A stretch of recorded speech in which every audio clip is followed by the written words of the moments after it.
ต่อมาจะចូល file នឹងផ្ញើឲ្យនឹងក្រុមនឹងមកតទៅពីចុចហើយគ្នាយើងចុចសញ្ញាព្រួយនៅខាងក្រោមនឹងហើយគ្នាយើងអូវាទៅលើបន្តិចមកចុចពាក្យ save to file បន្ទាប់មកចុចសញ្ញាបតង preview នឹងមកបន្ទាប់មកយើងចេញទៅកន្លែង file យើងនឹង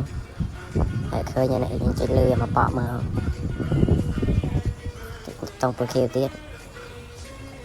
តមកទៅ setting ទូរស័ព្ទយើងមកហើយថា setting ហើយគ្នាយើង scroll ទៅក្រោមហើយយកពាក្យ VPN តមកនេះឃើញគ្នាយើងឥឡូវគេបង្អន់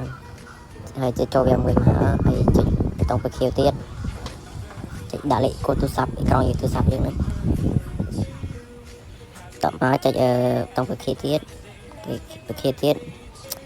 តមកដល់កន្លែងហ្នឹងគ្នាយើងដាក់បានហើយគ្នាយើងចូលហ្គេមទៅនឹងដាក់បានហ្នឹងគ្នាយើង